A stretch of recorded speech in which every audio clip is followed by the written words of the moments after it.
You ever think you've healed enough until life shows you a side of yourself you didn't even know was still wounded? That's the part they don't tell you. You could be in a relationship, you could be single, you could be a mom or still figuring out who you are. You could be a little spiritual, deep in your self-awareness, or just scratching the surface.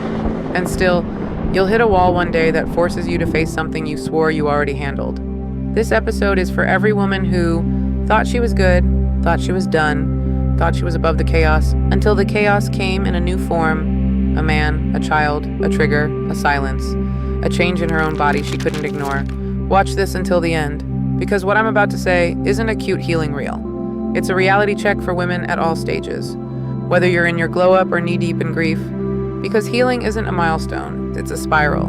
And if you're tired, scattered, or secretly questioning why peace still feels performative, you're not broken, you're just in another layer. And I promise, what you're feeling isn't failure, it's exposure. Your soul is trying to show you what's still unheld, and we're going to talk about all of it. The lie sounds like this: I already dealt with that, I've outgrown that version of me, I don't even react like that anymore. And then boom, someone enters your life, or leaves your life, or speaks to a wound you forgot was still raw, and suddenly all that healing you thought was finished starts unraveling in the middle of your Monday. Because healing isn't linear, it's not graduation, it's not a before and after. It's a spiral, and every time you come back around the circle, life is asking, this version of you, can she hold this pain more gently now? Can she love herself through this trigger too? Can she see this lesson without running away this time? Some of y'all are not broken. You're just cycling deeper. You're not crazy for crying over something you thought you forgave. You're not weak for reacting to a wound you already talked about in therapy. It's just that now you're seeing it with new eyes. Now it's not about survival, it's about integration. And here's the part that hits hardest. You don't get to decide when your soul pulls up the next layer. Sometimes it's peaceful, sometimes it's violent, but it always shows you who you really are underneath the performance. And that's why it hurts. Because you thought you were past it. Nobody talks about how lonely it gets. When you become the woman who understands everything, the woman who knows where her trauma came from, the woman who knows how to hold space, stay grounded, stay accountable, the woman who's read the books, reparented her inner child, cleansed her space, saged her mind, and still feels cracked open in the quiet, because now you're not just surviving anymore. Now you're aware, and that awareness comes with a price. You start noticing that the friends you used to laugh with, their conversations feel empty. The partner you once cried for now feels like a distraction more than a connection. And the scariest part? You start to see that healing makes you outgrow people faster than love can keep up. And suddenly, you're the one in the room who can't be fake anymore. You can't pretend to be okay with surface talk. You can't shrink your truth just to keep the peace. You can't pour out wisdom to people who only want you wise when it entertains them. That's when the loneliness kicks in. Not because you're broken, but because you've evolved past environments that used to feel like home. And now, you're the home, you're the healer, you're the anchor. But even anchors need rest. Even wise women need to be held. And when that doesn't happen, that's when you start silently collapsing in spaces that still expect you to show up as the strong one. You ever get to that point where nobody checks on you anymore because they assume you've got it handled? Because you always sound so strong, so deep, so healed? That's the trap of growth. You start speaking with so much clarity that people stop asking if you're okay. They stop offering you support. They stop showing up. Because you've trained them to believe you never need anything. You became your own safety net, and now people treat you like a mattress.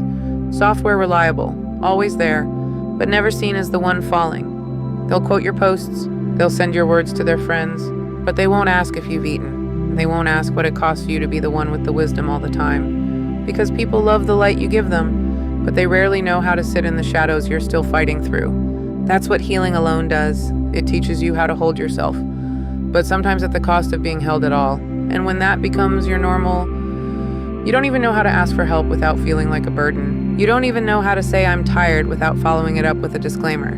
But I'm fine, I'll handle it, I always do. Let's talk about what starts to die inside you when you carry it all by yourself for too long. First, it's your softness. The part of you that used to feel light, open, tender, she gets buried under responsibility. She gets replaced with efficiency. You start responding with logic instead of emotion. You start choosing silence over vulnerability. Not because you want to, but because it feels safer than explaining yourself to people who still don't see you. You become safe. You become solid. You become someone people depend on. And slowly, almost without realizing it, you stop depending on anyone. That's when your body starts to tense up. Your jaw stays clenched, your shoulders stay tight, your nervous system stays in quiet fight mode, even when you're just sitting in your room. You're not crying, but you're not laughing either. You're not broken, but you're definitely not soft. That's the cost. That's the price women pay when we're applauded for healing, but never supported through the holding of it. You sacrifice your softness to survive your strength. You forget that being whole isn't about how well you hold others. It's about how well you're held too. And that's where most of us start to unravel. In silence and with a smile, while people keep calling us the strong one. Some of you didn't stop healing because you reached peace. You stopped because you got tired. You hit a point in your growth where you knew enough language, enough lessons, enough spiritual theory, and you thought, okay, this is it, I've arrived. But peace isn't a certificate, and healing doesn't end because you got better at explaining your pain. You stopped growing because you started controlling your environment too tightly. You stopped letting people in. You stopped dating. You stopped trusting new spaces. You kept your world small because it felt safe. But now you're wondering why you still feel stagnant. Here's the truth. You didn't outgrow the work. You just outgrew your comfort with being seen doing it. And some of y'all have built whole personalities around being healed, while still hiding from the deeper surrender that real softness requires. You don't need to start over, but you do need to stop pretending that pain can't find you again, because it will. And when it does, it's not failure. It's an invitation to evolve deeper, to surrender instead of control, to trust softness over certainty, to hold space for a new version of you.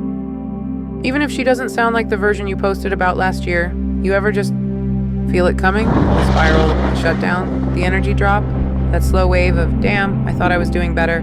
It doesn't always look like crying. Sometimes it's scrolling for 3 hours straight. Sometimes it's snapping at people for things you swore you already worked on. Sometimes it's waking up and not wanting to be the strong one anymore. You ever get tired of being the one with answers? Ever wonder who checks on the girl who keeps it all together? Let me say this real clear. Just because you're self-aware doesn't mean you're at peace. And just because you've healed doesn't mean your body isn't tired of surviving. The collapse doesn't always come loud. Sometimes it creeps in soft, through your tone, through your silence. Through that moment, you start to feel invisible, even to yourself. And when it shows up, it's not weakness. It's your body saying, I'm not built to do this all alone forever. You don't have to pretend you're okay just because you're self-aware. You don't have to slap affirmations over exhaustion. You don't have to be the poster child for strength while your spirit is screaming behind the scenes. What if rebuilding didn't mean powering through? What if it meant coming home, not to the old version of you, but to the quiet, the grief, the tender pieces you've been ignoring in order to function? Here's the truth. You don't need more books. You don't need a longer routine. You need witnessing. You need soft structure. You need safe space to be undone. Because the real rebirth doesn't come after the glow up. It comes after you finally admit, I'm tired, I'm wise, but I'm still healing. I'm beautiful, but I'm still scattered. I'm grateful, but I'm still hungry for something deeper. You don't have to pretend you're done evolving. You just have to stop evolving alone. You're not the only one who's tired. There are women all around you walking through life like they're fine. Posting wins, giving advice, raising kids, being supportive girlfriends, building businesses, and still silently unraveling. There are women who look healed on the outside, but can't sleep at night because their soul is still asking questions they don't have answers to. There are women who show up strong in public and cry when no one's watching because they don't feel held, seen, or safe anywhere. You are not alone in this. Even the most together woman you admire, she's probably questioning her own voice some nights too. She's probably feeling pulled in a million directions while still trying to look like peace. This episode is for all of us. The ones who didn't stop healing, but who got tired of doing it by ourselves. The ones who thought we were done until life gave us another mirror. Healing isn't a solo badge of honor. It's a journey back to connection. With yourself, your softness, and your right to be seen even when you don't have it all together. You've carried enough. You've held yourself long enough. You've been strong for so many people, and maybe too long for yourself. And I want you to know something. You don't have to keep doing this alone. You don't have to be the one who always understands but is never understood. You don't have to be the quiet warrior every time life asks for one. You're allowed to say dash. I'm not okay. I need softness. I want to be seen without earning it. You're allowed to let go of the version of you who thought peace meant being perfect. You're allowed to evolve again. Even if people don't recognize you anymore. Even if it scares you. Even if it's messy. This is your reminder. Healing isn't about becoming a woman no one can hurt. Healing is about becoming a woman who never abandons herself again. No matter who leaves, you're not too far gone. You're not too tired. You're just ready to be witnessed now. And if this spoke to you, if this cracked something open in you, then say it in the comments below. I'm choosing softness. I'm choosing to be seen. Because I promise you, you are not the only one. And you were never meant to walk this path in silence. If this episode moves something in you, like subscribe and share this with a woman who's been holding too much for too long. We are building a space for real ones here. And your voice matters.